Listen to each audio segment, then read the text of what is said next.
Olá, tudo bem? Como é que você está? Espero que você tenha tido uma ótima semana e eu espero que esse domingo seu já esteja sendo um ótimo domingo. Seja bem-vindo à capela, seja bem-vindo à nossa experiência online e muito obrigado por nos permitir entrar na sua casa e compartilhar desse momento tão especial contigo. Se você for daqui de Volta Redonda, se você mora aqui ou talvez você esteja passeando por aqui, não deixe de nos fazer uma visita nos domingos, 10 horas da manhã e às 7 da noite. Vem, eu prometo para você que a gente vai te fazer se sentir em casa. Se você não mora em Volta Redonda, é um prazer saber que você está acompanhando os nossos cultos e eu espero poder te ajudar. Se você ainda não tem uma igreja, manda uma mensagem para a gente e a gente vai tentar te ajudar a encontrar uma igreja saudável aí pertinho de você. Falando em igreja, nós separamos aqui a mensagem que nós compartilhamos com a nossa igreja. Na nossa experiência online, a gente não cria nada diferente. Nós consideramos que você é a igreja conosco. Então eu quero compartilhar contigo a mensagem que foi pregada aqui no nosso culto de domingo. Eu espero que essa mensagem agregue valor para a sua vida e edifique a sua família. Assim que a mensagem acabar, eu volto com alguns avisos para a gente poder se despedir. Bom culto para você. A gente vai começar essa minissérie chamada Os Três Pastores. Nós vamos falar sobre 3 perfis de pastores. A gente vai falar sobre o meu pastor, o bom pastor e o mau pastor. Nos próximos 3 domingos, nós vamos abordar esses assuntos. O meu pastor, o bom pastor e o mau pastor. É bem provável que você já tenha ouvido, e esse talvez é um dos versículos ou um dos capítulos mais famosos da Bíblia, que fala sobre o meu pastor, que é o Salmo 23, né? Todo mundo, até quem não vai à igreja, até quem não é crente, já ouviu falar o Salmo 23. Muitas das vezes nos enterros, né? Quando a gente fala sobre o vale da sombra e da morte. Mas eu queria começar com uma história. Talvez você já tenha ouvido essa história, você já ouviu, vai ouvir de novo, né? Mas se você não ouviu, eu acho que essa história faz todo sentido em relação àquilo que a gente quer ensinar, né? O meu objetivo aqui hoje e ao longo dessa série não é te ensinar só o que a Bíblia diz, é descobrir como o povo que lê Bíblia recebia essa mensagem. Então hoje eu quero que você se coloque no lugar do povo judeu que lia ou cantava essas canções, que foram escritas na grande maioria por Davi, e o que eles sentiam quando eles cantavam essas canções durante os festivais. Eu não quero só te ensinar o que está escrito, até porque isso aí todo mundo tem acesso. Eu quero tentar te colocar e me colocar no lugar daqueles que recebiam essas escrituras. Conta uma lenda que, há um tempo atrás, durante uma audição de teatro, o diretor da peça estava recrutando alguns artistas e a prova daquela peça era recitar o Salmo 23. E aí passaram vários artistas, vários atores e atrizes ali, tentando recitar o Salmo 23. E todos eles muito proficientes, todos eles muito habilidosos, começavam lá as suas palestras dizendo: "O Senhor é o meu pastor, nada me faltará". E aí eles recitavam toda aquela poesia e um após o outro eles recebiam os aplausos e nenhum era satisfatório. Até que no final da peça aparece um rapaz novo, moleque, que ninguém deu crédito. E ele pediu para participar da sessão. E ele começa a recitar o Salmo, com uma voz bem trêmula, bem devagar. Só que quando ele recita o Salmo sai diferente. Ao invés dele citar "O Senhor é o meu pastor", ele começa: "O Senhor é o meu pastor". Só isso é o suficiente. Ele me faz caminhar, deitar em pastos verdes. E aí quando ele acaba aquele poema, por alguma razão, está todo mundo de pé, todo mundo aplaudindo, todo mundo chorando. E aí os atores famosos, né, se perguntam por que as pessoas estão chorando, por que ele recebeu tantos aplausos, o que tem de diferente daquilo que ele recitou, porque ele recitou o mesmo poema. E aí o diretor, que estava recrutando os atores e atrizes, se levanta e faz um pronunciamento para eles. A diferença entre vocês e ele não é habilidade. A diferença é que vocês conhecem o Salmo do pastor. Ele conhece o pastor dos Salmos. Faz toda a diferença. Meu objetivo hoje é que a gente saia daqui não conhecendo o salmo do pastor, mas conhecendo o pastor desses salmos. Amém? Esse é o objetivo. Então, se você tiver a sua Bíblia aí, deixa a sua Bíblia aberta em Salmo 23, por favor. Se você quiser, né, obviamente. Ele é bem conhecido, não tem muito mistério, muito provavelmente, como eu disse, você já ouviu isso várias vezes. E para que a gente se contextualize, né, para que a gente se encontre, o Salmo 23, particularmente, é um salmo bem peculiar. Eu não sei se você sabe, mas o livro de Salmos na sua Bíblia, na verdade, a Bíblia inteira é uma coleção de livros. Nós não deveríamos ter um livro chamado Bíblia. Nós deveríamos ter vários livros, como se fosse uma biblioteca, e aí você tem o Evangelho de João, o Evangelho de Mateus, o Evangelho de Marcos, a Carta aos Gálatas, a Carta aos Filipenses, a Carta para Timóteo. E você deveria ter vários desses livros como uma coleção. E dentro dessa coleção, quando você se encontra no Antigo Testamento, ali existem várias coleções também. Existe a Torá, os cinco primeiros livros, que é a Bíblia do judeu. Existem os livros históricos, né? Crônicas, Juízes, Samuel, Reis. E existem os livros proféticos, que também é uma coleção. Isaías, Ezequiel, Jeremias, Daniel, Sofonias, Malaquias, os grandes e os pequenos. E aí dentro dessa coleção toda, existem também o que a gente chama dos livros da sabedoria. Provérbios, Eclesiastes e Salmos. Salmos se confunde um pouco entre a sabedoria e a poesia. E dentro do livro de Salmos existem 5 livros, 5 coleções. São vários cânticos que se tornaram famosos para o povo judeu. E dentro dessas 5 coleções, cada uma tem um objetivo. Uma fala sobre sofrimento, outra fala sobre celebrações, outra coleção era usada especificamente no ritual, na festa do Pentecoste, dos tabernáculos. Enfim, são várias utilidades. O Salmo 23, no meio dessa coleção toda, alguns estudiosos dizem que Davi, né, o autor desse salmo, o pastor Davi, que também é uma figura um tanto equivocada na cabeça das pessoas, eles acham que pastor é aquele menininho franzino, que não tem capacidade de fazer nada, né? Mas a gente lê que na história de Davi, antes dele se tornar rei, ele tinha, em protegendo as suas ovelhas, ele já tinha matado urso, leão, já tinha, enfim. Então, a figura do pastor é uma figura um tanto mais tosca do que nós imaginamos. E alguns estudiosos acham que Davi escreveu o Salmo 23 no começo da vida dele. Logo assim que ele é ungido rei, de repente naquele tempo em que ele espera até Saul ser destronado, ninguém sabe. Outros acham que Davi escreveu quando ele estava no auge do poder, em todas as suas conquistas, quando ele decide, vou construir um templo, aí Deus fala para ele, não, você não, porque você tem muito sangue nas suas mãos, vou deixar o projeto para o seu filho. E aí nessa euforia toda, ele escreve o Salmo 23, alguns acreditam. Eu, particularmente, acredito que Davi escreveu o Salmo 23, mas para o final da sua vida. Quando você lê, pelo menos com essa ótica, você consegue sentir, no momento que Absalão, o filho dele, por diversas razões, começa a o trair e tentar tomar o reino dele.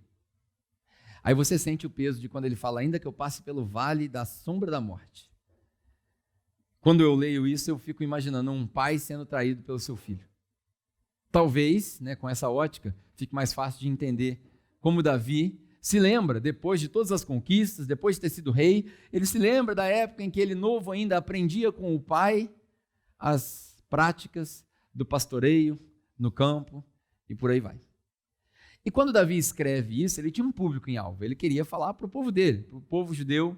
Ele queria, muito provavelmente, ele queria expressar essa canção para o povo dele. E o povo dele tem vários insights aqui dentro do Salmo 23 que eles entenderiam e nós deixaríamos passar despercebido. Há um tempo atrás, antes da gente ler o Salmo 23, eu preguei uma mensagem aqui que eu perguntei à igreja se vocês sabiam o que era a expressão remes. Vocês lembram disso? Remes é uma palavra hebraica que significa que tem algo escondido no texto que nós não sabemos. É o mistério das Escrituras. E aí eu usei aquela passagem que a gente fala que o sangue de Jesus nos cobre. A gente estava naquela série sobre a cruz. E aí eu mostrei que quando Jesus pregava aquilo, ele estava falando de uma larva muito comum no Oriente Médio, que gruda na madeira, e aí os filhotes dela ficam debaixo da proteção dela, e ela se auto-explode e o sangue dela cobre os filhotes, só que depois de 3 dias, ó a simbologia, depois de 3 dias, o sangue dela, ele passa por um processo químico e ele se torna branco. E aí, nos lugares onde você vê madeira ou árvores em Israel, você vê vários pontos brancos, e é daí que a gente tira a expressão que nós fomos lavados pelo sangue de Jesus e nos tornamos alvo como a neve. Porque sangue é vermelho, mas branco não faz sentido. E aí é daí que a gente tira essa expressão. Isso é um remés. É um mistério por trás das Escrituras. O Antigo Testamento, principalmente, está cheio deles. Cheio, lotado. E o Salmo 23 é um deles. Talvez você tenha ouvido várias pregações sobre o Salmo 23, pregações talvez triunfalistas, e hoje eu vou desmistificar ele, mas não é para reduzir a sua fé. É para que você escute o Salmo 23, como o judeu escutaria, e desenvolva a mesma fé e confiança nesse pastor que o judeu desenvolveria. Amém? Então, tendo dito isso, aí com a sua Bíblia aberta na sua frente, nós vamos passando de versículos em versículos. O primeiro versículo do Salmo 23 diz: o Senhor é o meu pastor. E? Bom, aqui já tem algo que a gente precisa consertar. A expressão em hebraico, eu não vou repetir isso aqui para você, porque não faz sentido nenhum eu tentar mostrar para você que eu sei hebraico, porque na verdade eu não sei. Mas a expressão que está escrita em hebraico aí, não é nada me faltará. O que está escrito aí é o seguinte: o Senhor, o meu amigo, é o meu pastor. E não me faltará um amigo íntimo. É isso que essa frase quer dizer. É o Adonai, que é o Senhor, Roi Lo Ercha. Pegaram agora, né? Eu só decorei essa daí, os outros não consegui decorar. Eu fiz questão de decorar primeiro, que é bonito, né? Adonai, Roi Lo Ercha. Muito bonito, mas o resto, infelizmente, eu não consegui decorar. Mas o que quer dizer é o Senhor dos exércitos, o Senhor de Israel, ele é meu amigo íntimo. E essa intimidade nunca vai me faltar. Então ele não está falando de prosperidade, ele não está falando de que eu vou ter mais coisas se o Senhor for meu pastor, ele não está falando de que nada vai me faltar, não. Porque essa teologia não funciona em muitos lugares da terra. O Senhor é meu pastor e nada me faltará, e tem crente morrendo de fome. Talvez seja daí que a gente tira, por exemplo, quando Jesus fala, quando os discípulos chegam perto dele, fala: Jesus, você não está com fome? Vamos comer alguma coisa. E aí Jesus fala: eu tenho uma comida que vocês desconhecem. É uma comida espiritual. Isso me satisfaz. Essa comunhão com meu Pai me satisfaz. É daí que a gente consegue entender como os mártires da história da igreja, ao serem crucificados, não se apavoravam. Porque o Senhor é o meu pastor. E isso me basta. Isso é o suficiente. Uma das coisas também que é interessante a gente notar quando ele escreve é que ele diz que o Senhor é o meu pastor. Ele tem uma intimidade muito grande com Deus para dizer que o Senhor é o meu pastor. E aí vai a pergunta para você: quem é o seu pastor? Quem é o seu pastor? Essa semana eu ouvi uma história que é muito comum aqui na capela, mas vai servir de exemplo para a nossa pregação. Alguém chegou num ambiente comercial onde esse amigo meu estava, e aí falaram para ele assim: você é lá da capela? Ele falou: sim. Então, você é a ovelha do Pedro? Ele falou: só não. Só não. Ué, mas o Pedro não é o pastor lá? Não é não? Você está precisando ir na capela para você poder entender o que a gente fala lá. E aí o cara ficou esbugalhado. Ele falou assim: mas como é que funciona lá? Eu falei: não, meu pastor é Cristo. E o cara teve essa confiança de falar: o Senhor é o meu pastor. Minha pergunta para você: você tem essa intimidade com Deus? Para dizer que o Senhor é o seu pastor? Ou você precisa ligar para mim quando você tiver com um problema? Porque o Pedro não pode ser o seu socorro em tempo de necessidade. Porque ele vai falhar. Na hora que você ligar, talvez ele não atenda. Porque ele é ser humano igual você. E nesse cenário, nós todos somos ovelha. O Senhor é o nosso pastor. Amém? Israel tinha essa certeza. O povo de Israel tinha essa certeza. Eles se consideravam mesmo o povo escolhido. E você? Quando você lê Pedro, por exemplo, escrevendo para as igrejas, você consegue entender que você é mesmo uma geração santa, um povo escolhido? Você consegue entender isso? Porque é isso que o povo judeu entendia quando ele recebia o Salmo 23. Quando Davi falava, ele falava, o Senhor é o meu pastor, mas ele é o seu pastor também. É ele que caminha conosco, é ele que nos conhece, é ele que é a nuvem que nós ouvimos a história dos nossos antepassados, a nuvem que ia sobre eles no deserto para que eles não se queimassem durante o dia, e a bola de fogo que ia sobre eles durante a noite para que eles não morressem de frio. É ele é o meu pastor. Só isso é o suficiente. Talvez seja daí que Paulo aprende o que é contentamento, quando ele fala, eu aprendi a ter muito, eu aprendi a ter pouco. Por quê? Porque o Senhor me basta. Porque quando eu reclamei com Deus, já orei 3 vezes, para que o Senhor tire esse espinho da minha carne. Ninguém lembra, ninguém sabe o que é o espinho da carne de Paulo, mas Deus responde para ele o seguinte, eu sou o seu pastor. Isso basta. Não é assim que Deus responde? A minha graça te basta. Se a minha graça te basta, você não precisa de conforto, você não precisa de riquezas, você não precisa de nada disso. Isso não pode te preencher. Quantas pessoas no nosso meio vivem uma vida cíclica, num ciclo de depressão e ansiedade constante, porque tentam preencher o vazio existencial com coisa material. Às vezes nem é material, às vezes ela tenta preencher com outra pessoa, com outro relacionamento, e a gente faz em perceber que dentro de nós temos vários vazios, vários buracos.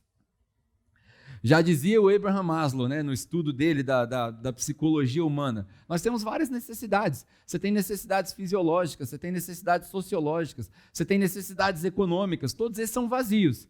Esse você preenche com as determinadas coisas que preenchem esses vazios. Suas necessidades fisiológicas, sociológicas, econômicas. Agora, tem um vazio dentro do homem que foi colocado lá de propósito e que foi exacerbado pelo poder do pecado, que só é preenchido com Deus. É interessante que Deus, na sua infinita grandeza, cabe dentro desse pequeno vazio nosso. E se você conseguir preencher esse vazio com Deus, nenhum outro vazio faz diferença. Agora, se Deus não preenche esse vazio, todos os outros vazios destroem com a sua vida. É por isso que as pessoas se desesperam quando não tem dinheiro, porque tem um vazio que não foi preenchido por Deus. E aí o dinheiro desespera a pessoa, porque ela vive em função daquele vazio, sem preencher o vazio maior que foi colocado ali de propósito. Quando Deus criou o homem, Ele cria o homem à sua imagem e semelhança, justamente para que o homem, ao se perceber, perceba Deus. Ao perceber quem eu sou, hoje você olha para a sua própria figura e fala, eu entendo quem eu sou matéria, eu sou um ponto no espaço, no tempo, mas eu sou pecador, eu caí, eu tenho falhas, eu tenho limitações, mas na criação, o objetivo de Deus muito provavelmente era para que o homem olhasse para si e falasse, eu vejo Deus em mim como eu vejo eu em Deus. Essa era a ideia inicial. Por isso o vazio foi colocado ali, exacerbado pelo pecado. Agora exagerou e a gente não consegue encontrar solução. Ele é o meu pastor, isso me basta. É o que a frase diz. Tem um ditado que vem do povo judeu, que é muito comum, que é o seguinte: eu não tenho tudo que eu amo, mas eu amo tudo que eu tenho. Eu não tenho tudo que eu amo, mas eu amo tudo que eu tenho. E porque eu amo tudo que eu tenho, eu estou completo. Isso é ser contente. E aí ele continua dizendo o seguinte: ele me faz deitar em pastos verdejantes. Eu acho muito curioso, você já deve ter ouvido isso também, por que Deus usou a ovelha como um animal símbolo para nós? Ovelha é um animal burro, não sei se vocês sabem. Ovelha é desprovida de cérebro, praticamente. Ovelha não anda sozinho, ovelha não tem independência, vai pegando as analogias. Ovelha não é independente, ovelha precisa de outras pessoas. Você nunca vai encontrar uma ovelha sozinha. A ovelha sozinha, ela está perdida. Está aí a parábola de Jesus, que tendo 100 ovelhas e uma se perdendo, ele deixa as 99 seguras e vai atrás da que se perdeu. Ela está perdida, porque ela não sobrevive sozinha. Eu não sei se você sabe, mas a ovelha, se você colocar a ovelha num lugar onde tem só pasto, só grama, que a gente lê pastos verdejantes aqui, a gente imagina aquela grama verdinha, né? Vou explicar para vocês que não é isso, mas se você colocar a ovelha nesse quadrado aqui, ó, e colocar uma cerca em volta, e colocar a grama aqui, ela vai comer toda a grama até morrer. De tão burra que ela é. Ela vai comendo, ela não para. Ela vai passando mal, vai vomitando, vai processando aquilo, vai comendo até acabar. Quando acabar, ela morre de fome. Qualquer semelhança ao ser humano é mera coincidência. Porque nós somos assim. Você ganha 1.000, aí você gasta 1.000. Aí ganha 2.000, gasta 2.000. A gente vai gastando. No final do mês, o que acontece? Ih, acabou o meu dinheiro. Toda semelhança é mera coincidência. Deus podia ter chamado a gente de águia, né? Ah, que voo alto. De leão, né? O rei da selva. Até burro era melhor que ovelha. Tem utilidade, carrega alguma coisa. Ovelha não serve para nada. Nada. Talvez por isso, Deus resolveu ser o pastor das ovelhas. E na reconciliação de toda a criação, olha que interessante, toda a criação, toda a natureza espera pela manifestação dos filhos. Aí imagina o leão, né, estou fazendo analogias aqui, óbvio, né? O leão, a águia, os animais poderosos, todo mundo olhando para a ovelha. Olha que coisa louca. Né? Uma analogia interessante. Se a gente fosse pintar quadros aqui, né, ou escrever livros, como o C.S. Lewis escreveu Nárnia, né, cheio de simbologia, seria um monte de ovelhinha na mesa, enquanto os leões e as águias estão lá observando. Interessante. Ele me faz deitar em pastos verdejantes. Vamos destrinchar essa parte aqui. Primeiro, eu não sei se você sabe, ovelha não deita por livre e espontânea vontade. É por isso que aqui no Salmo 23, Davi escreve que ele me faz deitar, ele me força a deitar. Você sabe como é que você deita uma ovelha? Primeiro que a ovelha não fica deitada, depois que você deitar ela não fica deitada se não tiver tudo tranquilo. Se ela souber que ali tem água, ali tem pasto e não tem nada ameaçando ela não fica deitada, ela levanta. Se ela conseguir levantar. Por quê? A ovelha, de tão burra que é, ela come, engorda, e se ela deitar, ela não consegue levantar sozinha. Você sabia? Não consegue. Se ela deitar de cabeça para baixo, ela vai ficar com as patinhas assim, eternamente. Como que faz para deitar uma ovelha? O pastor de ovelhas, geralmente, ele precisa ele arruma um jeito de pegar a ovelha no meio do rebanho, põe ela no meio das pernas, e ele faz como os lutadores não é jiu-jitsu, aquele wrestling, né? Como é a luta greco-romana? Ele pega debaixo das patas da frente da ovelha, e aí ele literalmente faz isso daqui, e deita com a ovelha no chão. O pastor, para fazer a ovelha deitar, pega a analogia, para fazer a ovelha deitar, precisa deitar com ela. Quando Deus precisa te colocar em descanso, quando Deus precisa dar um pause na sua vida, quando Deus precisa fazer você deitar para falar assim, cara, respira. Ele não manda deitar, ele deita contigo. É isso que o povo de Israel ouvia. Falou assim, cara, no meio da guerra, no meio de tudo, se ele é o meu pastor, ele deita comigo. E ele me protege. Aí na semana que vem, quando a gente falar sobre o bom pastor, você vai ouvir a explicação do que é o bom pastor no deserto e como ele deita na porta. E eu só estou dando spoiler, não vou adiantar. Mas é a mesma ligação.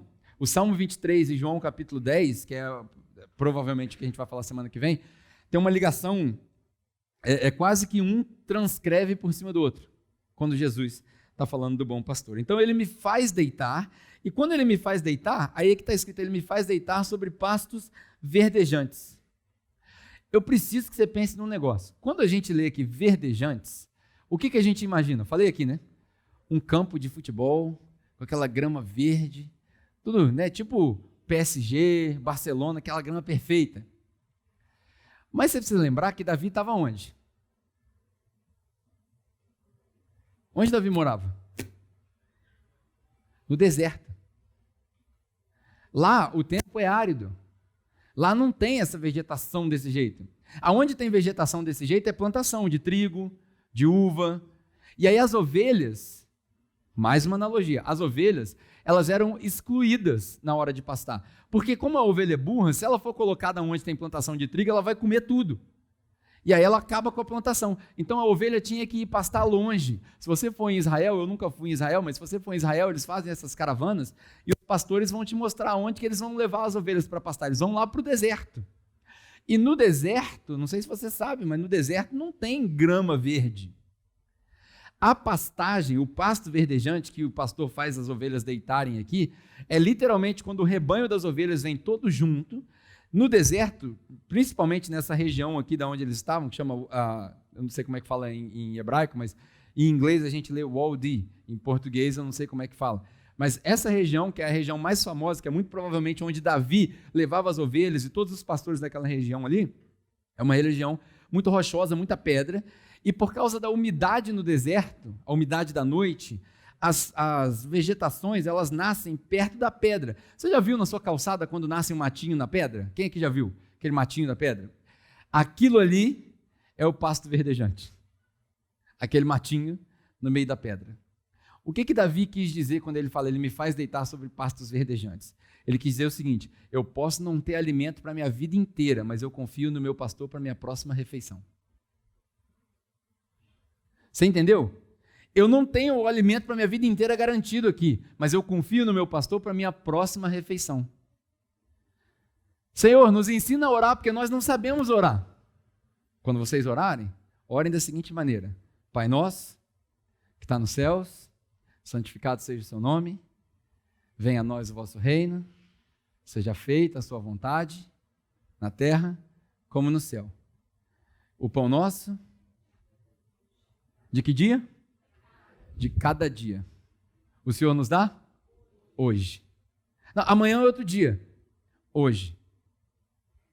Aí Jesus vira para os seus discípulos e fala, vocês, depois de ensinar eles a orar, não fica preocupado com o que vocês vão comer, beber ou vestir. Porque essas coisas, quem se preocupa com essas coisas são os pagãos. Deus sabe muito bem o que vocês precisam. Olha para os pássaros. Eles não trabalham, eles não juntam. Mas Deus não deixa faltar para eles. Olha os lírios do campo, olha as flores. Não fizeram força nenhuma. E Deus provê para eles. Você não acha que a sua vida é muito mais importante do que a dos pássaros ou dos lírios? Portanto, meus queridos irmãos, não andem ansiosos por essas coisas, mas busquem primeiro o reino de Deus. O reino de Deus e a sua justiça. E as outras coisas vos serão acrescentadas. O que é as outras coisas? O Senhor é o meu pastor, isso me basta. O Senhor é o meu pastor é a mesma coisa que busca o reino de Deus e a sua justiça. As outras coisas é o isso me basta. Pegou? Como é que liga uma coisa na outra? Então não tinha pasto verdejante sobrando, tudo era uma questão de perspectiva. A gente tem um ditado na nossa sociedade que a grama do vizinho é sempre mais? A grama do vizinho é sempre mais? Verde. Quando você perceber que a grama do seu vizinho está mais verde, seja lá em qualquer área que você estiver falando isso, lembre-se que não vale a pena ir comer na grama do vizinho, é melhor você regar o seu próprio jardim. Quando a grama do vizinho estiver mais verde, é porque está faltando regar o seu jardim. No seu casamento, nos seus relacionamentos, na sua vida pessoal, na sua vida profissional. É só regar o seu jardim. Porque se ele é o seu pastor, isso basta. Você não precisa da grama do vizinho, amém? Vocês estão entendendo o que eu estou falando? Estão recebendo como o judeu receberia? Aí ele diz assim, ó, ele me conduz a águas tranquilas. Eu falei aqui que a ovelha ela não deita aonde tem problema. Nesse deserto, onde elas iam passar, não tinha água. Todo mundo entende que deserto não tem água, amém? Não tem água. Só que nessa região específica, inclusive tem uma curiosidade aí. Você sabe de onde vem o nome hebreu? Hebreu, a palavra hebreu, a raiz da palavra hebreu, vem de uma outra palavra muito antiga que a gente nem sabe se é da língua deles mesmo, que é a palavra ibri. E essa palavra ibri significa o povo que atravessa e se transforma num estrangeiro. Olha que interessante como é que liga a história do povo de Moisés, que abriu o mar, eles atravessam pelo mar e na terra onde eles chegam, eles são estrangeiros. Olha como é que combina quando a gente entende da teologia de Jesus, da teologia de Paulo, da teologia de Pedro, que nós somos peregrinos nessa terra, que nós não estamos aqui permanentemente, nós estamos aqui de passagem. Nós tivemos uma série aqui na capela que a gente falou sobre essa passagem, né? Começou até com aquela musiquinha, minha vida é uma viagem, da musiquinha das crianças, porque a gente está aqui de passagem. Hebreu significa aquele que cruza, aquele que se transforma em estrangeiro depois da travessia. Alguns acham que a palavra hebreu veio da tribo de Éber, né? depois de Noé e tal, mas isso veio depois. Mas a ideia é que hebreu é esse que cruza. Nós, espiritualmente falando, somos hebreus. Espiritualmente falando, a gente é hebreu. A gente é peregrino, a gente está aqui de passagem. E a ovelha, como eu falei, ela não deita, ela não descansa enquanto não estiver tudo tranquilo. Nessa região, especificamente ali no Waldi, tem uma fonte que corre por alguns lençóis freáticos, eu não sei exatamente como é que é, porque, como eu disse, eu nunca fui em Israel. Mas conta a história, né, conta a lenda, que naquela época passava um rio, um pequeno rio por ali. E a ovelha, ela não vai no rio para beber água, porque a correnteza assusta a ovelha. Eu lembro quando a Bianca era mais pequena, foi ótimo, né? Quando a Bianca era menor, mais jovem, ela tinha medo de escuro. E aí ela falava, pai, vamos comigo no banheiro? Vamos. Eu ia com ela no banheiro porque eu sabia que não tinha nada lá. Mas é porque eu, como o pastor da minha filha, eu deito com ela, eu vou com ela. Não adianta eu falar para ela, não tem nada lá. Eu tenho que ir com ela para mostrar que não tem nada lá. Porque o Senhor é o meu pastor. E isso basta. Só isso. Então, a ovelha, o pastor, o que o pastor tinha que fazer? Por incrível que pareça, o pastor pegava lá bolsas, pegava um monte de coisa, o pastor fazia uma pequena piscina para o rebanho beber água. Você acredita nisso? No deserto, o cara ia lá pegar água na correnteza, onde ele achava, trazia para perto do rebanho, onde ele estava em segurança, colocava aquilo ali numa pequena piscina, uma pequena represa, para a ovelha ver a água tranquila, para ela não assustar com o reflexo dela que mexe. Eu não sei se você já passou por isso, mas quantas vezes você já se assustou com o seu reflexo? E aqui eu estou falando espiritualmente. É você olhar para você mesmo e falar assim, não acredito que eu fiz isso. Não acredito que eu briguei desse jeito com meu esposo, com a minha esposa. Não acredito que eu dei esse calote. Aquele pecado que você comete, que depois você comete, fala assim, cara, isso não é da minha natureza, não acredito. Você se depara com o seu reflexo. Não sei se você já passou por isso, né? Eu já passei por isso várias vezes. Repete na minha vida isso várias vezes. Ele prepara lá aquela piscina para eles, né? E aí ele diz, ele me conduz em águas tranquilas e ele restaura a minha alma. Ele restaura o meu vigor. Eu me lembro que na passagem de João capítulo 4, quando Jesus encontra com aquela mulher no poço, a mulher, ele fala para a mulher assim, tem um balde d'água aí para mim? Tem um copo d'água, né? Mas lá não tinha copo naquela época. Tem um pouco de água para mim aí? Aí a mulher vira para ele e fala assim, como assim? São 12:00. Nem eu, nem você deveríamos estar aqui. Por que você está me pedindo água? Você é louco? Estou vendo seu narigão aí, seu cabelo ruim, você é judeu. Você não entendeu quem eu sou? Você não está vendo a minha vestimenta? Você não está vendo que eu estou excluída? Que todas as mulheres vêm aqui às 6:00 quando não tem sol e eu estou aqui 12:00? Tem uma razão óbvia que eu estou aqui, Jesus. Aí Jesus vira para ela e fala assim, se você soubesse quem está te pedindo água, não só você me daria água, mas você tomaria da minha água. Você acabou de me pedir água, você é louco, rapaz? Você me pediu água, eu estou falando para você que eu não posso te dar água porque eu sou samaritano, você é judeu, aí você está falando para mim que você tem água, está brincando comigo? Ou agora você tem um poço melhor do que esse aqui? Porque esse aqui quem furou foi o nosso pai. Esse aqui é histórico. Esse aqui é o poço. Nunca falta água aqui. Se você beber da água que eu te der, nunca mais você vai ter sede. E de dentro de você, aí você não precisa vir aqui mais, de dentro de você fluirão rios de água viva. Aquela mulher fica louca. O que é isso? O que está acontecendo? Deixa eu te fazer uma pergunta. Já que você entende dessas coisas, o culto é sábado ou domingo?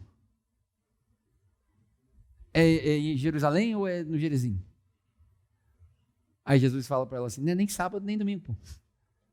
Não é nem lá nem cá. Não é nem presbiteriano nem batista. Não é nada disso. Vai chegar um tempo que Deus vai procurar adoradores que o adorem em espírito e em verdade. Sabe qual é a boa notícia? Esse tempo chegou tem 2000 anos. Deus não está preocupado com os nossos rituais. Deus não está preocupado com a sua sede de água. Deus não está preocupado com a sua fome de comida. Deus está preocupado com o quão sedento está o seu coração. E se você se abrir para Ele como essa mulher se abriu, nunca mais você vai ter sede. Aí você vai virar fonte de água. Aí você não vai buscar água, você vai virar fonte de água. Israel, ou Shema, não é assim que os israelitas, os judeus, os hebreus, declaram a oração diária deles? Ouve, Israel, ouve, igreja.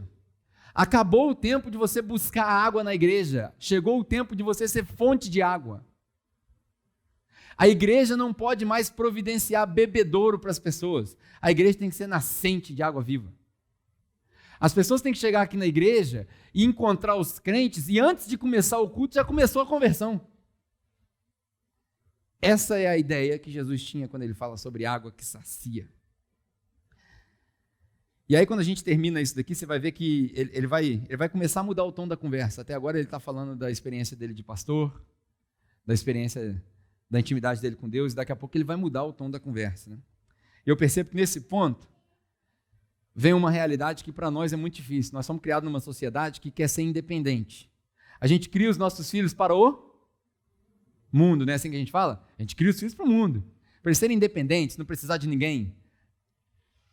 Deus nos colocou no mundo para sermos dependentes. Ser ovelha significa depender do pastor para a sua provisão e para a sua segurança.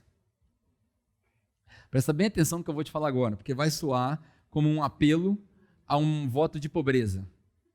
Não é isso que eu estou fazendo. Mas a minha pergunta crítica para você é o seguinte: a sua provisão e a sua segurança vem da onde? A sua provisão e a sua segurança vem de onde? Se na sua cabeça a resposta foi do meu trabalho, você é idólatra. Seu Deus chama-se dinheiro. A sua segurança está no seu dinheiro. Davi, quando escreve outro salmo, já no final da sua carreira, no Salmo 121, ele sendo rei, tendo tudo que precisava ter, já tendo cometido todos os seus pecados, se arrependido, tendo consciência de tudo que ele fez, ele fala: eu olho para o alto, que é de lá que vem o meu socorro. O seu socorro vem do seu pagamento no fim do mês, ou vem de Deus? Quantas pessoas eu conheço que se desesperam quando perdem um emprego? Perdi o emprego, acabou minha vida. Vive para o emprego. Nós vivemos para Deus. Se vivemos ou morremos, o fazemos para Deus. É assim que Paulo diz para os Colossenses. Se eu estou na carne aqui, é porque tem algum fruto, é porque Deus quis que eu continuasse aqui. Preferia muito estar com Ele. Também são palavras de Paulo. Mas eu considero a minha vida, as minhas vontades, os meus desejos, nada. A menos que eu complete a corrida que Deus me deu. Você tem essa convicção quando você escuta essas coisas? Eu tenho uma séria dificuldade em despedir a igreja sabendo que as pessoas não entenderam isso. Porque a gente só vai viver um relacionamento com Deus de verdade, eu não estou falando de religião, de frequentar culto, eu estou falando de intimidade com Deus, porque Ele é o meu pastor e isso basta. Eu estou falando é disso. Porque se não for para isso, toda pregação é em vão, toda comunhão é em vão, tudo é vão. Aí a gente morre em Eclesiastes. Fui novo, fui velho, percebi que na vida tudo é vaidade. O culto é vaidade. Conexão é vaidade.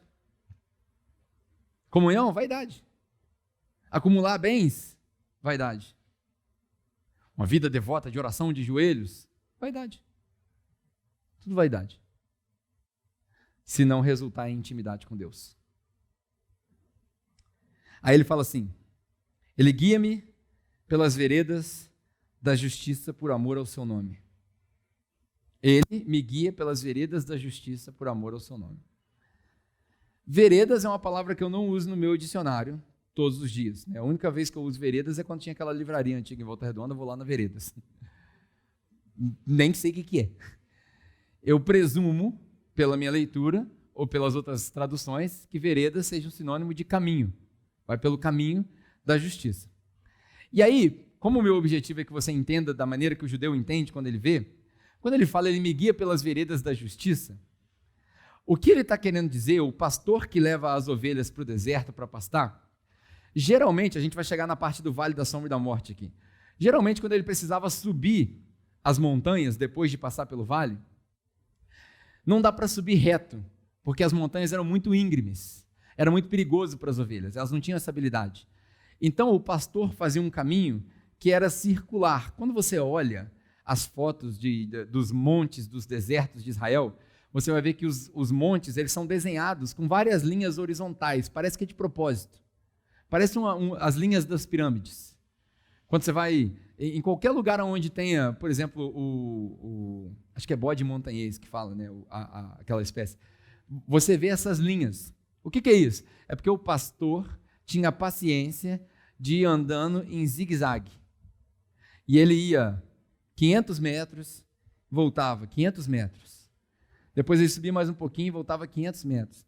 Para quem é da minha época, quando a gente tinha aquele skate antigo, que a gente ia subir morro, como é que a gente subia o morro? Subia assim, ó, lembra? Você ia fazendo assim? Porque remar no skate cansava muito. Então você ia de lado. Quem anda de bicicleta, o morro é muito íngreme. Como é que a gente faz aquelas bicicletas antigas, aquelas barras fortes, que não tem marcha? Como é que fazia para subir com a bicicleta? Para não carregar no ombro? Você ia subindo em zigue-zague. Essas são as veredas da justiça que está aqui. E aí ele fala o seguinte, ele me guia pelas veredas da justiça por amor ao seu nome. Ou seja, pela fama dele de pastor. Por quê? Porque se a ovelha cair, ele perde a ovelha. E é muito comum, quando a gente chegar semana que vem, você vai ouvir a história do pastor de aluguel, era muito comum naquela época o pastor levar ovelhas que não eram de propriedade deles. Ele era o pastor delas, mas não era de propriedade deles. E aí ele levava elas para pastar e voltava. Ele não podia perder aquela ovelha. Por isso que vem as histórias de matar lobo, de matar leão, de matar urso. Então ele me guia por esses caminhos em zigue-zague. A gente deveria ler o seguinte: o Senhor é meu pastor, isso me basta. Ele me faz deitar em pastos verdejantes, ele me faz repousar, ele me dá águas tranquilas, ele refrigera minha alma e ele me faz andar em zigue-zague nas montanhas para eu não cair, para não queimar o filme dele. É isso que ele quer dizer. Agora, para nós, se a gente for transpor o tempo, eu quero dar uma dica para você. O caminho da retidão, as veredas da justiça, uma vida reta não é um caminho reto. Uma vida reta não é um caminho reto. O que eu quero dizer com isso? Não é fácil viver uma vida cristã. A gente dá muita volta. Muita volta. Para a gente aprender a perdoar da maneira que tem que perdoar, a gente tem que brigar muito. Está entendendo o que eu estou falando? Porque não é na primeira briga que você aprende a perdoar. Porque a gente perdoa, mas a gente só perdoa da boca para fora. A gente não consegue perdoar e falar assim, eu perdoei e vou ajudar de novo. Porque a gente fala assim, Deus mandou eu perdoar, mas não mandou ser otário. De onde você tirou isso? Quer saber de onde você tirou isso? Porque o mundo é dos espertos, mas o céu é dos otários. Não é o que a gente lê no Sermão da Montanha? Bem-aventurados são os que são perseguidos. E quando vocês forem perseguidos, vocês oram por ele. Como assim, Jesus? O cara está me perseguindo, eu vou orar por ele? Então a gente precisa rever isso daí. E é assim que a gente aprende o caminho da retidão. O caminho da retidão ele é tortuoso, ele não é reto. É uma brincadeira com as palavras, né? O caminho da retidão não é reto. Não tem atalho para aprender a ser cristão. A pessoa chega aqui e fala assim, eu quero aprender o que eu tenho que fazer, o que eu tenho que ler, de onde eu tenho que participar. Não é assim não, filho. Começa hoje, quanto tempo demora? A vida inteira. Demora a vida inteira. Lá no final da sua vida, você vai descobrir que você não aprendeu nada. Isso é sabedoria. E aí a parte mais famosa, né, do versículo, ainda que eu passe por onde? Vocês estão com a Bíblia aberta aí, gente? Vocês estão querendo, a gente pode parar também, semana que vem a gente termina. Não? Vamos terminar o salmo pelo menos? Vocês estão com sono, é isso? É de manhã? Ainda que eu ande pelo... A gente faz essas coisas que o pregador que é inseguro, ele precisa do feedback, entendeu? Então, as pessoas precisam participar, senão a gente fica assim, as pessoas não estão entendendo. Então. Enfim. Onde que eu estava mesmo? Vale. Ainda que eu ande pelo vale da sombra e da morte, eu não temerei. Você sabe que não temerei, ou não temas, é o mandamento mais comum da Bíblia? Do Antigo Testamento ao Novo, de Gênesis a Apocalipse, a frase mais repetida é não temas. Então, perdi o emprego, né? Já dei esse exemplo aqui. O que a gente fala para a pessoa? Não temas. Dá aquela de crente pentecostal mesmo. Eis que te digo, não temas, pois o Senhor está contigo. Ele é o seu pastor. E isso basta. Meu casamento acabou, não temas, pois o Senhor está contigo. No casamento acabado, o Senhor está contigo. O Senhor está contigo. Estou dizendo que Ele quer que seu casamento acabe? De maneira nenhuma. Mas Ele está contigo. Ele não abandona a gente. Ele não é homem, ele não mente, ele não se arrepende, ele não vira as costas. Todo aquele que vem até Deus, ele não joga fora. Então não é a sua circunstância, o seu pecado, o seu erro que vai fazer Deus desistir de você. Tem até uma música, né? Ele não desiste de você. Quem já ouviu essa música? Essa música é profética. Ele se importa com você. Ele compreende o seu caminhar. Mas está difícil, eu não queria ir para esse lugar. Nunca vi um amor tão grande assim. Deus não desiste. O Pedro desiste. O Adriano desiste, o Lucas desiste. Natália desiste. A gente desiste do nosso casamento. Não dá mais. Já fiz de tudo. Mas Ele não desiste de você. Ele não desiste. Tem como. Tem como. Porque Ele pagou um preço muito alto. O preço foi pago com a morte do filho dele. Não tem como desistir. Cansei de você. Não tem como. Ele me faz andar pelo vale da sombra e da sombra da morte. Eu acho interessante que, eu não sei se você consegue compreender, né? Aqui não tem como eu ilustrar isso, mas você sabe que a sombra, ela não é real. Amém ou não? A sombra não é real. E quanto mais distante da luz, maior é a sombra. Consegue entender essa projeção? Você está no poste, o poste está lá longe, sua sombra fica como? Esticada. Você chega perto da luz, a sombra diminui.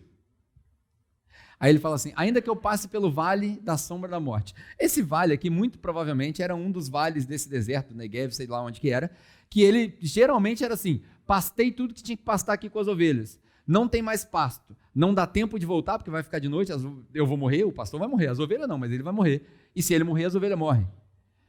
Então não dá para voltar. E também não tem comida. Então o que eu tenho que fazer? Eu tenho que atravessar o vale. Aí ele descia o vale e aí a história diz que ali ficavam os lobos, os ladrões, era onde aconteciam os assaltos. Então ele descia o vale e o vale era muito profundo. Esse vale especificamente aqui, se você for estudar a Bíblia, alguns acreditam que esse vale tinha pelo menos 1 milha de profundidade e 2 milhas de largura. Então era muito fundo, era muito escuro. Não tinha como, naquela época não tinha lanterna, não tinha iPhone para você, né? Não tinha. E o pastor não carregava lampião, o pastor saía para pastar e acabou. Então ele se guiava pelas estrelas. Eu não queria falar dos pastores aqui, dos reis, magos, mas como é que eles chegaram até Jesus? Eles foram seguindo o quê? Estrela. Então esse era o vale, né? A nossa vida é cheia de vales. Alguns mais profundos que os outros. Vale emocional, né? O vale econômico. Nós saímos aí de 2 anos, né? E eu já estou dando graças a Deus que a pandemia acabou. Estou profetizando, a pandemia acabou. Não sei você, mas eu estou profetizando, a pandemia acabou. Estou cansado desse negócio de vacina, máscara, mesma coisa, morte. Sei que a gente ainda tem muito cuidado para tomar, mas eu tenho a figura da igreja louvando a Deus, todo mundo com a mão para o alto e todo mundo sorrindo, a gente podendo ver o sorriso das pessoas. Eu tenho essa figura na minha mente, né? É uma esperança que eu tenho. Nós passamos por vários vales. Só que o interessante é que ele fala, ainda que eu passe pelo vale, não é o vale da morte, é o vale da sombra da morte. E aqui vale uma analogia. Para o cristão, a morte não é real. Para o cristão, a morte é só uma sombra. E quanto mais perto da luz, menos sombra aparece. Porque quando Jesus encontra com as irmãs de Lázaro e elas estão desesperadas, Jesus, se você estivesse aqui, meu irmão não tinha morrido. Ele vai ressuscitar. Eu sei, Jesus, que ele vai ressuscitar lá no final, mas não é isso. Eu não quero lição de teologia no enterro do meu irmão. Eu queria o meu irmão. Aí diz o apóstolo João que nesse momento Jesus chora. Ninguém sabe por quê. Talvez pela incredulidade delas, talvez pelo fato de Lázaro ser um bom amigo. Ninguém sabe. Eu gosto de acreditar que nesse momento Jesus passa por uma bipolaridade.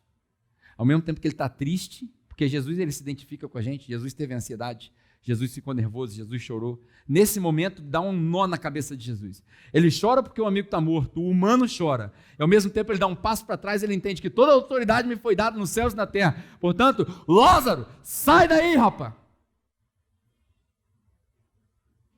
O pessoal olha para Jesus. Vai, tira a pedra. Tira a pedra, quem vai sair andando aí? E aí, quando eles rolam a pedra, Jesus grita, sai Lázaro. Todo enrolado, todo embalsamado. E aí os contos das histórias bíblicas dominicais, na escola bíblica dominical das crianças, sai o Lázaro igual uma múmia lá. Né? Não é assim, né? Mas enfim, sai o Lázaro. Aí ele vira para as irmãs e fala, eu inverti a ordem das coisas, né? Mas a história é essa. Todo aquele que crê em mim, ainda que morra, viverá. Isso que vocês estão vendo aqui é uma demonstração do meu poder. E eu vou voltar para buscar todo mundo. E quando eu voltar, vocês vão receber um corpo glorificado. E vocês não vão experimentar a morte. De fato, alguns de vocês aqui não experimentaram a morte. Imagina os discípulos ouvindo isso. Uau!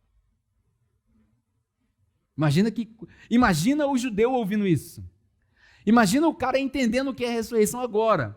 Passam-se 2000 anos e a gente escuta isso e fala assim,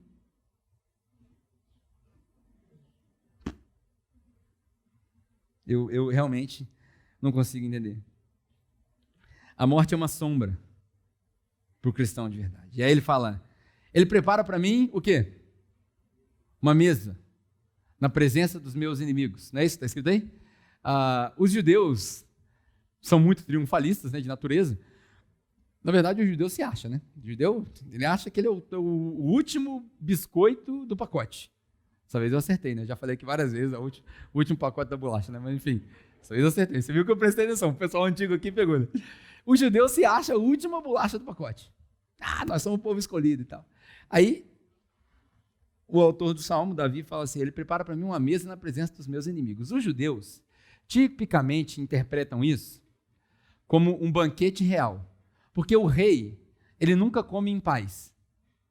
Toda refeição do rei é um planejamento estratégico para a próxima guerra.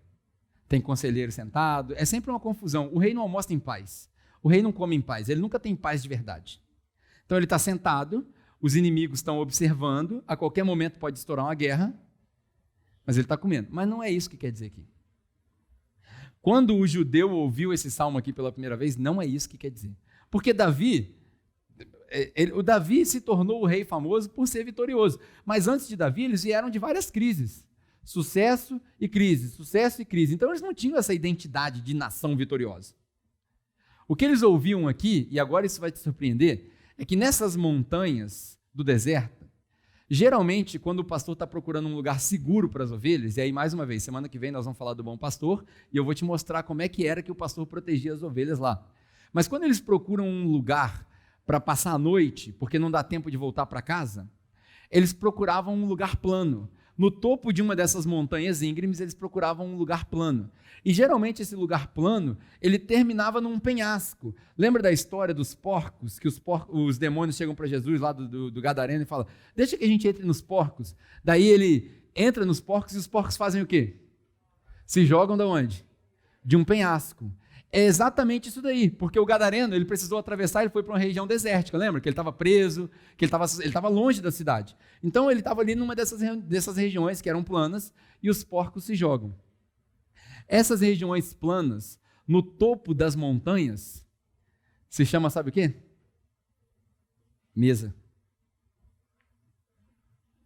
Aquilo ali no hebraico é a mesma palavra que durante as traduções no português chegou como mesa, no inglês chegou como table. Mas não é isso.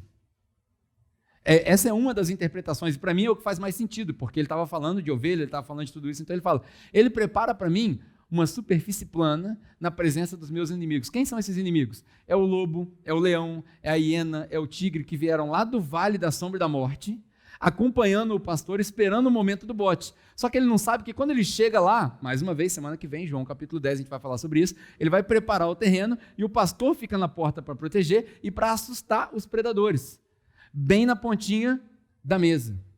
E aí vem a lição. No vale, a gente aprende. Na mesa, a gente ensina.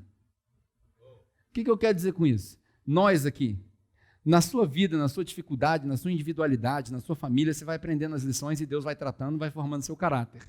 Quando você se torna parte do corpo de Cristo, você se une a uma igreja. O que é a igreja? É um corpo. O grupo de conexão, por exemplo, é uma igreja. E lá no seu grupo de conexão, na mesa, você compartilha aquilo que Deus tem te ensinado. E assim, o corpo, bem ajustado, totalmente ligado, entendeu? Vai crescendo. O que é isso? Efésios, cara. Ou Gálatas. Agora não sei. É um dos dois. Depois você procura na sua casa, dever de casa. Ele prepara para mim uma mesa na presença dos meus inimigos. Aí ele fala assim, tu me honras. Na verdade, esse tu me honras, né, ele não está dizendo honra de colocar num lugar mais alto, ele está dizendo tu me honras e tu me protege. Como que o Senhor me protege? Aqui vem a chave. Como que o Senhor me protege? Ungindo a minha cabeça com óleo. Aí vem mais uma dos judeus, né? Os judeus, quando você chegava na casa do judeu, quando você era um convidado especial, o judeu parava você na porta, você passava pelo ritual, né? Todo mundo aqui conhece os mitzvahs do judeu? Você lavava o pé, os muçulmanos até hoje lavam o pé ao entrar em casa, ao sair de casa e antes de dormir. Isso é herança judaica. Então, eles lavavam o pé, por isso que Jesus fala, quando você chegar numa cidade, eles não te receberem, você bate a poeira dos seus pés. O que é isso? Porque lavar o pé era a coisa mais inferior que um servo podia fazer. Aí Jesus chega, ajoelha, tira a toalha e fala, aquilo que eu fiz por vocês, vocês façam para os outros. Não é lavar pé, é servir da maneira mais inferior possível. Então, o judeu chega na casa, ele passa pelos mitzvahs, lava o pé, o servo vem, lava o pé, aí ele lava a mão no baldinho para ele poder comer. Por isso que eles perguntam para Jesus, Jesus, por que os discípulos de João lavam a mão e os seus não lavam a mão? Aí Jesus vai e quebra a lei, porque esse é o objetivo do evangelho de João. Jesus vai lá e destrói com a lei e fala, cara, o que mata não é o que entra, é o que sai. Esquece esse negócio de lavar a mão, Deus não está preocupado com ritual, Deus está preocupado com o seu coração. E aí, bum, mais um escândalo. Então o judeu vai lá, lava o pé, lava a mão no vaso limpinho, né? Vaso de desonra, vaso de honra, todo mundo entendeu? Lembrou? Romanos. E se Deus quiser fazer um vaso de desonra, lavar o pé, fazer xixi, outras necessidades, e um vaso de honra, lavar a mão, porque a mão é o que pega o pão, é o que pega o maná, é o que traz o maná para a boca, é o que dá sustento. Aí Jesus vira e fala assim, eu sou o pão da vida, esquece esse pão aí, eu sou o pão. Olha como é que vai ligando uma coisa na outra. Então ele lava o pé, lava a mão, aí o judeu, se você for um convidado de honra, por isso que ele fala, tu me honras, mas a palavra não é honra, é me protege. O judeu entra, e na porta da casa ele pega um frasco de óleo bem caro, e despeja sobre a sua cabeça. E as mulheres que fazem escova diz, misericórdia. Imagina aquele troço. Mas isso só era feito com os homens também, não era feito com as mulheres. E também naquela época não tinha escova, né? Era sabão de coco, e olha lá, imagina o cabelo da mulherada naquela época. Enfim, isso aí é outra coisa. Ele ia lá e derramava o óleo, e o óleo cobria a cabeça. Aquilo ali era um sinal de honra. Isso é como o judeu vê isso aqui. Agora, o povo hebraico que recebeu esse salmo, nem tinha essa ideia ainda. Tanto que é na época de Jesus, 700 anos depois, que a mulher desperdiça o óleo no pé de Jesus. Olha só o contraste, porque o óleo era para a cabeça do convidado de honra. A mulher vai num almoço cheio de prostituta e de ladrão, joga o óleo carérrimo no pé, que era para ser lavado no vaso de desonra. Aí ela pega o óleo da unção, que simboliza a unção de Deus, e põe no pé do cara. Por isso que teve escândalo. A gente precisa entender quando a gente lê as Escrituras. E aí, nessa confusão toda, o judeu, né, quando ele recebia isso daqui, ele está falando de ovelha, ele está falando de pastor. Não é isso. Qual que é a ideia aqui? O Senhor me protege ungindo a minha cabeça com óleo. Lembra do deitar a ovelha? Toda ovelha, quando vai pastar por muito tempo, ela vai ficar no deserto, e no deserto tem muito mosquito. Tem praga. E o mosquito, alguns dos mosquitos são famosos por colocar ovos e larvas dentro da narina da ovelha. Como a ovelha é burra e ela não tem unha, ela não consegue tocar o nariz, ela não consegue tirar aquela larva. Aquela larva cresce e ela morre asfixiada. Então, o que os judeus aprenderam a fazer? A lavar, por isso que a palavra aqui não é ungir, porque ungir significa escolher, é um chamado messiânico, aqui não é ungir, aqui é encharcar. Ele encharca a minha cabeça com óleo, porque o pastor prende a ovelha nas pernas, e quando ele vai deixá-las no pasto por algum período, que ele sabe que tem mosquito, que ele não vai conseguir enxergar, ele esfrega o óleo, até o óleo escorrer, e quando chega perto da narina, o pastor, desculpa, tá? O pastor literalmente faz isso aqui, ó. Fia aqui enfia aqui, enfia no olho, enfia no ouvido, enfia em todas as cavidades que você pode imaginar da ovelha, todas. Entendeu? Todas. Entendeu, né? Todas as cavidades da ovelha, o pastor passa óleo. Todas. E aí, deixa eu falar. Ele unge a ovelha, ele encharca a ovelha, por quê? Quando o mosquito põe o ovo, a larva, ela escorre. E ela não morre asfixiada. Então, a imagem para mim e para você é o seguinte: eu sou ovelha, presa aqui com Deus, e Deus, com todo carinho, com toda intimidade, Ele te encharca a cabeça para você não morrer asfixiado nas coisas que você nem vê. Quantos de nós morremos por coisa que nós nem vemos? Lembra de Paulo na ceia, quando Paulo fala, vocês estão morrendo porque vocês estão ceando indignamente. Como assim, Paulo? Quem está morrendo? De onde se tirou isso? Os caras estão morrendo porque estão... O que está acontecendo que a gente não está vendo? Quantas vezes na nossa vida a gente está morrendo aos poucos sem saber por quê? Deus é tão cuidadoso que Ele encharca a cabeça com óleo para te proteger daquilo que você nem vê. Daquilo que você nem tem capacidade de se proteger. É por isso que Ele não dá prova que a gente não aguente. Porque a que a gente não aguenta, Ele aguenta. Aí 700 anos antes de Jesus chegar, Isaías profetizava, Ele tomou sobre si as nossas dores. Pelas suas feridas, nós fomos sarados. E como uma ovelha muda, Ele foi levado ao matadouro. É isso, nós somos ovelha. Na verdade, Ele mesmo fala, né? Vocês estão sendo enviados como ovelha no meio dos lobos. Então, se Jesus foi ovelha, eu quero ser ovelha também, amém? Aí ele fala, o meu cálice transborda, né? Eu vou acabar com essa daqui. O meu cálice transborda. Então, quando ele derramava o óleo, era um costume do judeu, porque o judeu, ele tinha que economizar, todo mundo sabe que judeu é mão de vaca, amém? Todo mundo sabe. Você já negociou com um judeu? É porque aqui em Volta Redonda não tem muito judeu. Mas se você for negociar com um judeu, cara, não tem troco. Tipo, posso ficar te devendo 2 centavos? Não, me dá uma balinha, mas você não vai ficar me devendo. Tudo é certinho. O judeu tem aprendeu a economizar. Por quê? Porque a história do judeu é assim, no deserto chovia maná para um dia, então é aquilo ali. Não tem isso tudo de abundância. A abundância foi chegar com Davi. Aí presta atenção. Com Deus como seu pastor, mesmo na abundância nunca tem desperdício. Se Deus é o seu pastor, mesmo na abundância nunca tem desperdício. O que quer dizer? Quando ele está encharcando a ovelha, era comum a prática dos pastores de colocar um balde, aqui ele chama de cálice, colocar um balde debaixo da ovelha, porque o óleo que escorria, ele era reaproveitado, para não desperdiçar. O que quer dizer com reaproveitado? A bênção que Deus entregou para você tem que ser reaproveitada na próxima ovelha.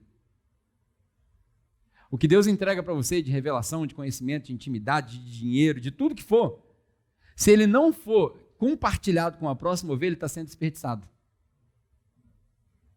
Isso é o que o povo entendia. São várias ovelhas passando pelo mesmo óleo. Não é um óleo exclusivo para cada um. Aí ele fala assim, certamente bondade e misericórdia me seguirão todos os dias da minha vida. O que isso quer dizer? A gente lê e fala assim, esse Davi era muito metido mesmo. Certamente. Mas o povo judeu conhecia uma história, lembra do remes que eu falei para você, o que está escondido? Conhecia uma história de que quando você tinha um hóspede na sua casa, a responsabilidade da segurança dele era sua. Quem lembra, por exemplo, da história de Ló? Ló está lá numa cidade, no meio de Sodoma e Gomorra e tal, e ninguém pode tocar no cara. Por quê? Porque ele é estrangeiro ali. O povo judeu lá nos mandamentos, o povo judeu aprendeu que hospitalidade é um dever de todo aquele que anda com Deus.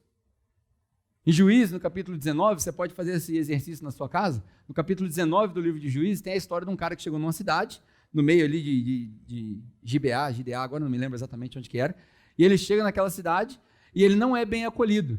E por isso, quando outra pessoa o acolhe, chegam uns caras da cidade que querem violentar ele. É uma história bizarra, que ele entrega a concubina dele, os caras estupram a concubina inteira. Enfim, pode ler lá na sua Bíblia, você vai entender. Aí tem gente que lê essa história e não entende nada. O que isso quer dizer? A conclusão da história está no final do capítulo 20. Quando o cara fala, eu fui aí e ninguém me recebeu. Passa rápido 2000 anos, na verdade ali 800, 900 anos, até a chegada de Jesus. E aí você vê João escrevendo o começo do Evangelho de João. A luz veio ao mundo e o mundo não o recebeu. É aquilo ali. Isso é o remesse. Ele veio e não foi recebido. E aí acontece tudo aquilo daquela história ali, né? Era muito comum o povo judeu, toda vez que você tinha um hóspede, você tinha que providenciar a segurança dele. Então os judeus, eles faziam o quê? Eles colocavam guarda-costas para os hóspedes. Então se o cara está te visitando, quando você for embora, até chegar no portão da cidade, que você é minha responsabilidade, você ia com 2 guarda-costas, para ninguém mexer contigo. Aí quem são os guarda-costas de Davi? Bondade e misericórdia. Não é à toa que Jesus fala, é no testemunho de 2 ou 3 pessoas que mora a verdade. Não é à toa que em Apocalipse a gente vê 2 testemunhas. Essa dualidade fazia parte da cultura do judeu. E a bondade e a misericórdia eram os guarda-costas de Davi. Se tem uma paranoia, já viu aquela pessoa paranoica que fala assim, tem alguém me seguindo? Na vida do cristão tem alguém me seguindo? Tem bondade e misericórdia. Por onde eu vou tem bondade e misericórdia. Cheguei num ambiente hostil, ainda bem que eu estou guardado pela bondade e pela misericórdia. Por onde eu passar, por onde eu for, se eu não conhecer ninguém, se eu não souber o que fazer, o Senhor é o meu pastor. Isso basta. E aí a última frase do Salmo 23, ele fala, e eu habitarei na casa do Senhor todos os dias da minha vida. Se você não pegou nada dessa mensagem, essa é a frase que você tem que pegar. O anseio do judeu era morar no tabernáculo todo dia. Nós cristãos somos privilegiados, porque Deus resolveu morar em nós. Olha a diferença. Para eles tinham um dia no ano para oferecer sacrifício e experimentar Deus. Deus se fez tabernáculo, essa é a palavra. Deus resolveu morar em nós. E sabe o que é o mais legal de tudo? Além dele ter resolvido morar dentro de você e de mim, agora, nesse presente momento, a promessa para o futuro é que não só ele vai morar em nós, mas nós seremos um com ele. É essa a promessa que nós esperamos. E é nisso que a gente se baseia quando a gente diz, o Senhor é o meu pastor. E isso basta. Amém? Vamos orar? Pai, depois de aprendermos sobre tudo isso, me faltam até palavras para conversar de novo com o Senhor. Me lembro daquele ditado, daquele versículo que diz que o Senhor é Deus na terra, nós somos homens. O Senhor é Deus no céu, nós somos homens na terra, por isso a gente se cala. Talvez a nossa oração mais propícia seja uma oração silenciosa. Mas para que eu não peque na falha das palavras, eu quero te pedir, Pai, nesse domingo, que essa mensagem seja uma mensagem que crie raízes no nosso coração e que nós não só tenhamos aprendido sobre o que o Salmo diz, mas sobre quem é o pastor dos Salmos. Que nós possamos voltar para casa com o sentimento de que o Senhor é sim o nosso pastor coletivo, o pastor da capela, o pastor das igrejas, o pastor do reino, e o Senhor é o meu pastor.